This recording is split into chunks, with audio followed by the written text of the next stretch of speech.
10th 12th ஸ்டூடெண்ட்டுக்கு ஒரு முக்கியமான அப்டேட். அது என்னன்னு பாத்தீங்கன்னா உங்களுடைய பப்ளிக் எக்ஸாம் டேட் வந்து பாத்தீங்கன்னா இன்னைக்கு அபிஷியலா பள்ளி கல்வித்துறையில இருந்து அறிவிச்சிட்டாங்க. சோ அதுதான் நம்ம இந்த வீடியோல தெளிவா பார்க்க போறோம். சோ எக்ஸாமை பொறுத்த வரைக்கும் உங்களுக்கு எல்லா எக்ஸாமுக்குமே நல்ல லீவ்லாம் கொடுத்துருக்காங்க. 10th பொறுத்த வரைக்கும் 12th பொறுத்த வரைக்கும். சோ வாங்க எக்ஸாம் டேட்டை பார்த்துலாம். 12th வந்து பாத்தீங்கன்னா என்னைக்கு பப்ளிக் எக்ஸாம் ஸ்டார்ட் பண்றாங்கன்னு பாத்தீங்கன்னா 2/3/2026 ஸ்டார்ட் பண்ணி 26/3/2026 நீங்க வந்து பாத்தீங்கன்னா உங்களுடைய எக்ஸாம் முடிக்கிறாங்க. சோ உங்களோட ரிசல்ட் என்னைக்கு வரும்னு பாத்தீங்கன்னா 8/5/2026 மே மாசம் 8ஆம் தேதி வந்து பாத்தீங்கன்னா உங்களோட ரிசல்ட் வந்து வரும்னு சொல்லியிருக்காங்க.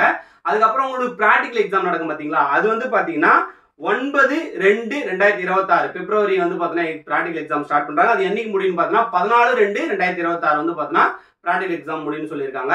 சோ உங்களுக்கு வந்து பாத்தீங்கன்னா டிஸ்பிளே ஆகுது பாத்தீங்களா, ஒரு எக்ஸாமுக்கும் வந்து பாத்தீங்கன்னா நீங்க பிளான் பண்ணி படிச்சீங்கன்னா கண்டிப்பா நீங்க நல்ல மார்க் ஸ்கோர் பண்ணலாம். சோ 12th பொறுத்த வரைக்கும் உங்களுடைய மார்க் ரொம்ப முக்கியம். அதை விட டோட்டல் மார்க்கை விட உங்களுக்கு கட் ஆஃப் ரொம்ப முக்கியம். அது நான் தெளிவா ஒரு வீடியோல ரெகுலரா போட்டு வரேன். மறக்காம நம்ம சேனலை ஃபாலோ பண்ணி வச்சுங்க. 10th ஸ்டூடெண்ட் வந்து பாத்தீங்கன்னா உங்களுக்கு எக்ஸாம் ஒரு 10 days பிஃபோரே ஸ்டார்ட் ஆகுது போன வருஷத்தை கம்பேர் பண்ணும்போது. சோ உங்களுக்கு என்ன எக்ஸாம் பாத்தீங்கன்னா 11/3/2026 ஸ்டார்ட் பண்ணி என்னைக்கு எக்ஸாம் முடியுது பாத்தீங்கன்னா 6/4/2026 எக்ஸாம் முடியுது. உங்களோட ரிசல்ட் என்னைக்கு வரும் பாத்தீங்கன்னா 20/5/2026 எக்ஸாம் ரிசல்ட் வந்து. உங்களுக்கு பிராக்டிகல் எக்ஸாம் உடைய டேட் என்னைக்குன்னு பாத்தீங்கன்னா 23/2/2026 என்னைக்கு முடியுதுன்னு பாத்தீங்கன்னா 28/2/2026 உங்களுக்கு பிராக்டிகல் எக்ஸாம் முடியுது. சோ 10th பொறுத்த வரைக்கும் ஒரு எக்ஸாமுக்குமே நல்ல லீவ் கொடுத்துருக்காங்க. நீங்க நல்லபடியா படிச்சா நல்ல மார்க் ஸ்கோர் பண்ணலாம். சோ அதே போல 11th அரியர் வச்சிருப்பீங்க பாத்தீங்களா, 2018 பேட்ச்ல இருந்து 2025 பேட்ச் வரைக்கும். சோ உங்களுக்கு வந்து என்னென்னைக்குலாம் எக்ஸாம் நடைபெறுதுன்னு சொல்லியிருக்காங்க. சோ உங்களுக்கு என்னைக்கு எக்ஸாம் ஸ்டார்ட் பண்றாங்கன்னா மார்ச் 3ஆம் தேதி ஸ்டார்ட் பண்ணி மார்ச் 27ஆம் தேதி வரைக்கும் எக்ஸாம் நடைபெறும்னு சொல்லியிருக்காங்க. உங்களுக்கு ரிசல்ட் என்னைக்கு வந்து பாத்தீங்கன்னா பப்ளிஷ் பண்ணணும்னு சொல்லியிருக்காங்க பாத்தீங்கன்னா 20/5/2026 வந்து பாத்தீங்கன்னா பப்ளிஷ் பண்றேன்னு சொல்லியிருக்காங்க. உங்களுக்கு பிராக்டிகல் எக்ஸாம் தவிர இருந்தீங்கன்னா அவங்களுக்கு என்னைக்கு நடைபெறும்னு சொல்லியிருக்காங்க பாத்தீங்கன்னா உங்களுக்கு வந்து 14/2/2026 இருந்து 21/2/2026 வரைக்கும் வந்து பாத்தீங்கன்னா உங்களுக்கு பிராக்டிகல் எக்ஸாம் நடைபெறும்னு சொல்லியிருக்காங்க. சோ இதுதான் வந்து பாத்தீங்கன்னா உங்களுடைய எக்ஸாம் டைம் டேபிள். சோ இதுக்கப்புறம் நீங்க எப்படி படிக்கணும்ன்றது உங்க கையில தான் இருக்கு.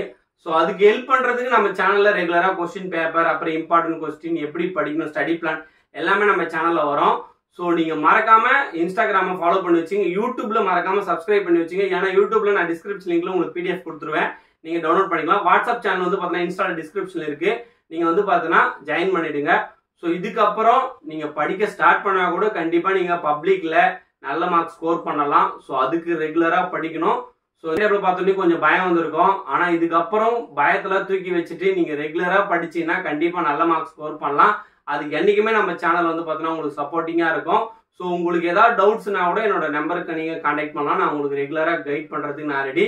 ஸோ 12th ஸ்டூடெண்ட் கண்டிப்பா வந்து பாத்தீங்கன்னா நீங்க ஃபோக்கஸ்டா படிச்சீங்கன்னா கண்டிப்பா நல்ல மார்க் எடுத்து நல்ல கட் ஆஃப் எடுத்தாலும் நல்ல காலேஜ் கண்டிப்பா உங்களுக்கு கிடைக்கும்.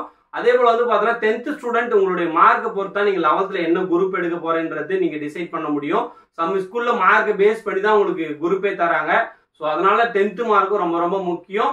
ஸோ 2 ஸ்டூடெண்ட்டுமே இனிமே ரெகுலரா படிக்க ஸ்டார்ட் பண்ணீங்கன்னா உங்களுடைய ஃபைனல் ரிசல்ட் நீங்க எதிர்பார்த்த ரிசல்ட்டா இருக்கும். All the best.